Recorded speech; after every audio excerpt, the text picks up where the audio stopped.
All right, we have slowed the stream down. We have caught up with Sonic. And so now it is time for us to have the final run of our little Sonic block here. It is Tempest Masks 1000 with SegaSonic the Hedgehog beat the game. Tempest Mask, let's go.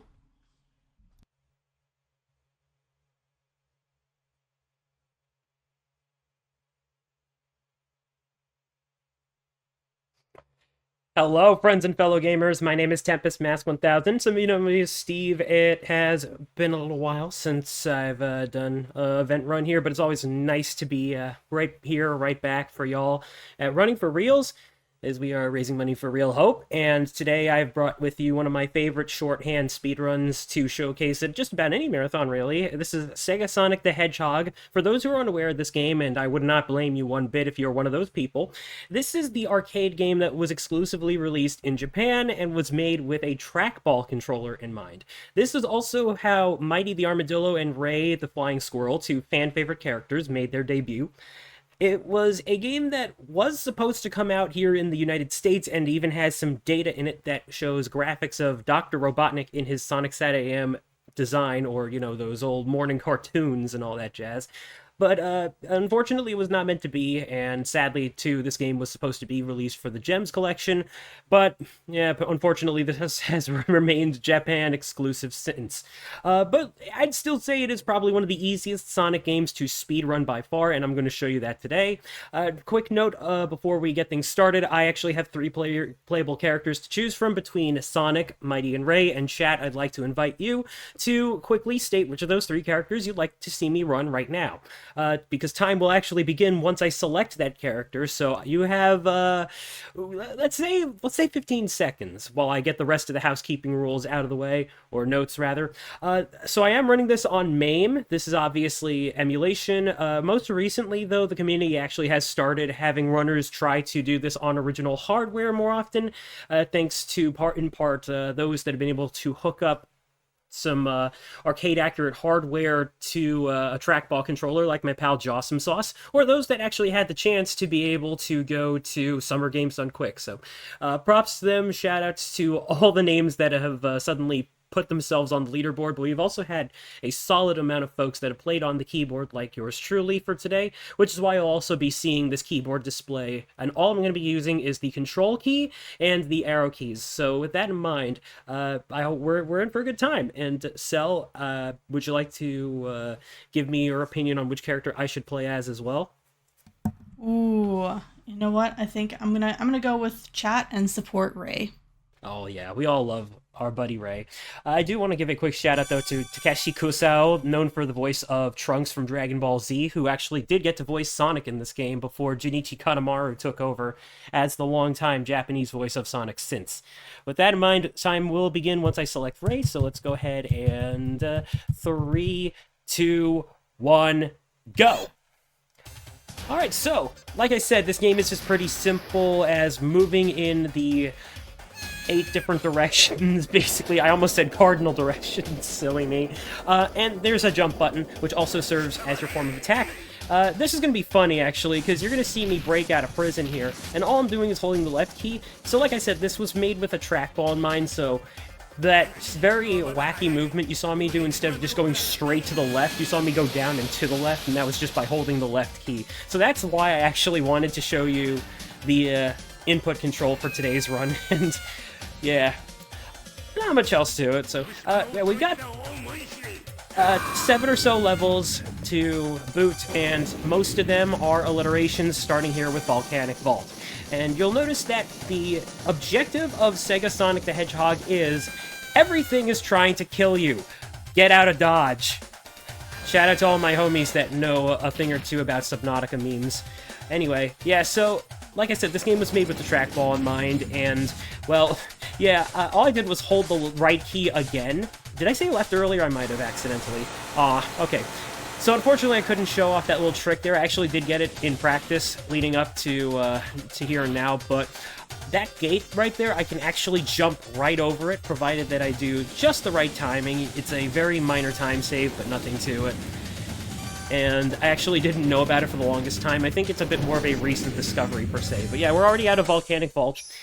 And as you can probably tell, the whole idea of everything trying to chase after you and damage you, this game was made with quarter muncher mentality. And yes, you would be right. This thing did have that intention where, because a trackball was not that easy to use at first, or rather in general, for a Sonic game, yeah, they just made it where if you're playing on official hardware for the first time, you're probably going to die a lot. Now, that's also the case here with when I was starting off as a speedrunner. In fact, I actually picked up this game as per Golden's 12th ever 12-hour challenge, or community-orchestrated 12-hour challenge, I should say. And so, I've always wanted to give this speedrun a shot, and I do quickly want to give a good shout-out to my buddy Hypnotics for being the first person I saw speedrunning this game. Ray, could you please? Thank you. Now, we actually do get to see a very cute animation that you would not see in any other level, where instead of just doing the monkey bars like a normal person would, Ray also uses his tail. And yes, his subsequent appearance in Sonic Mania Plus actually does show him doing the same thing for those kind of obstacles like in Flying Battery Zone. It's wonderful. And yeah, we got also I promise I can English, folks, it's just hard. All sorts of obstacles in the way, such as those classic cliche spear traps, and then a bunch of icicles falling from the ceiling that'll also just come crashing down like that. The game likes to remind you of what you were running away from at the end of most levels. And yeah, that was Icy Isle. Now we are going to jump into Desert Dodge, and yeah, there are... So, right off the bat, this is not like most Sonic games, because, first off, rings, they actually recover your health bar. You do have a traditional health bar in this game, and that's not usually the case, whereas you often just collect rings and they act as your shield. They protect you from hits, and if you take a hit while having any sort of rings, you lose all of them and stuff, and then you can collect them again. Not in this game. No, you do have to be mindful of how much HP you have from things like that. Shout out to the Antlion. If any of y'all remember Sonic the Hedgehog 2 for the Game Gear, yeah, sorry to bring up those memories of that boss. Infamous at that. But yeah, the rings do heal your HP by minor amounts, not the hugest kind. And yeah, you'll still take some nasty damage from falling, from other things that will make you go ouch. And the badniks in this game are undefeatable. You can't jump into them and expect them to explode like in most classic Sonic games. There will be things that I still have to attack, per se, but for the most part, the spin jump is inherently breaking, let's say, obstacles on the stage that especially can release rings for you. And that also is a good segue into the bonus, where if you collect 50% of the rings in a level, you will get the score bonus. But I am trying to actively avoid that to save as much minor frames or mini-seconds as I can, because that just wastes time. But if you are very, very, very open to challenging yourself, we do have an all bonuses category on the leaderboard. And yes, that would also include the final level, which does not give you a proper ring counter or bonus counter at the end. So, yeah. Welcome to Trap Tower. Like I said, the name of the literal game is alliterations, and... Whoop, okay, that wasn't too bad, because the falling spiked floors will waste a lot more time than... Well... Okay, I guess there's also bumping into things as well, but yeah. Getting flattened like a pancake by those things is definitely one of those things where it's not just your... Oh, typical damage! Okay, I guess Focus saying it once was not enough. Now it's my turn. That's never happened before. I've never once seen Ray or any of my playable characters get knocked into the pit off the side like that when I was supposed to be going forward. I can't, for the life of me. I was like, I was setting myself up. I was telling myself, I surely seen it all by now. There's no way that this is that sort of thing has to happen to me anymore. But lo and behold, the trend continues for whatever event I run at, and that was just hilarious. Let's move on. So now we're going into Landslide Limbo, and this will actually have a boss at the end, and the one and only of this game. So at the very pinnacle of this upward climb, we will have to hit a weak point of a death contraption several times, and there is a way to continuously get hits in. There's like a little trick that's kind of tricky to pull off, but yeah, at this point I can't really say I've ever gotten it by now. So if I do manage to do it by some miracle, that will definitely be a first for yours truly, but aside from that, we're launching ourselves off of these catapults, and I'm going to also try to avoid this cartoonish fake wall that you might see in scenes like Looney Tunes, where if Ray does happen to run his poor little head into it, he gets stuck and I have to mash myself out of it. That's it right there. And we're going to just climb up the hill, try to avoid whatever fireballs I can, and here's the boss. It's going to try to pull out some buzzsaws, and it's also going to shoot flamethrowers at the side. It has an electric fence, and the worst thing about this fight is you can get juggled for a lot of HP, because the game will not register what your it will not register your iframes, and that the flames and the electricity, just an instant, it's practically an instant death if you can't get yourself out of there. Alright, so level 6 is going to be Wild Waterway. Now, the first half of the stage, I'm actually going to be holding my breath for the entirety of this underwater section. That'll be coming up once Ray falls off the bridge, and that'll be the perfect time for Cell to read any announcements as we do. But in the meantime, let's just say this level is the worst in the second half, so get ready for that. That was not me when I was supposed to fall, by the way. That's always unfortunate when that happens. And here we go.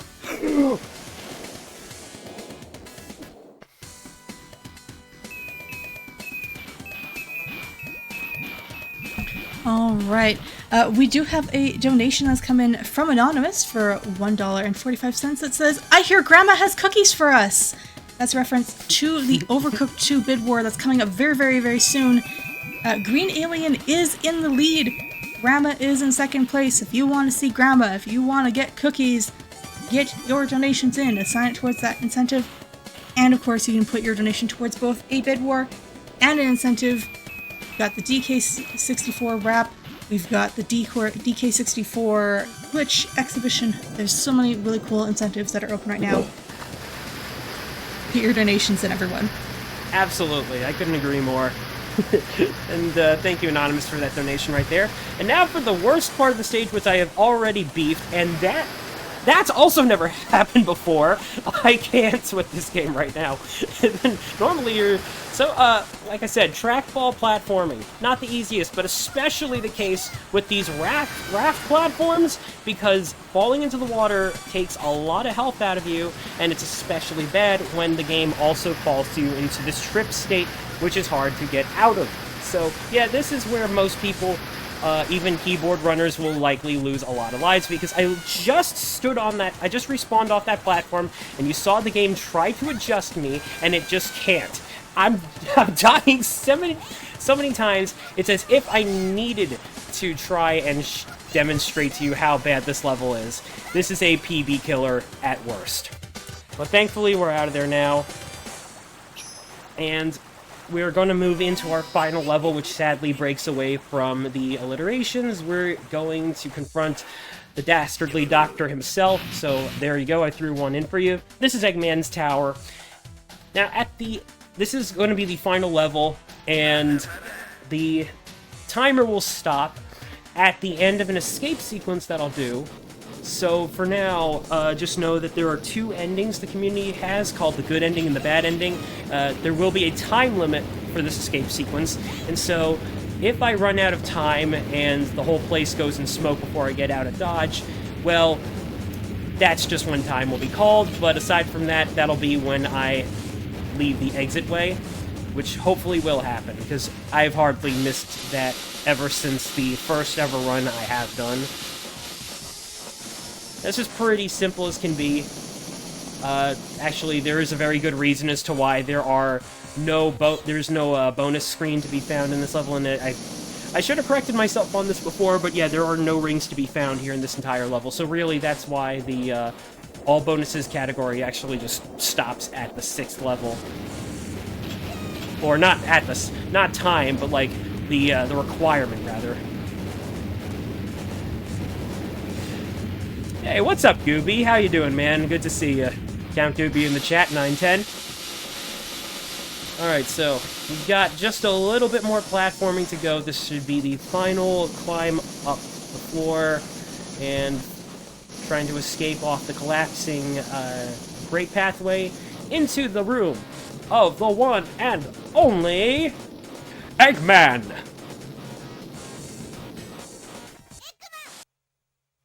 Alright, here we go.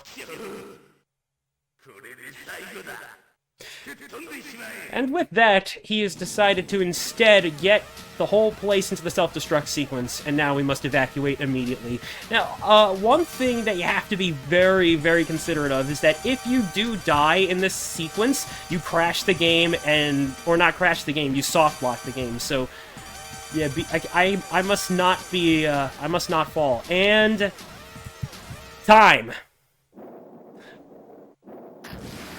Alright, and with that, folks... Yeah, no, thanks for the GG. I knew you were I knew you were just starting to say that before I ungraciously interrupted you there. Pardon. Alright. Heck yeah. No, that's GG right there, though. And, yeah, that was SegaSonic the Hedgehog. This, again, is a very fun game to run, and one that you can easily beat in under 15 minutes. So definitely be sure to join the classic Sonic the Hedgehog community if you wish to learn this game. Shout out to my homies, Hypnotics, Spectral Platypus, and S2.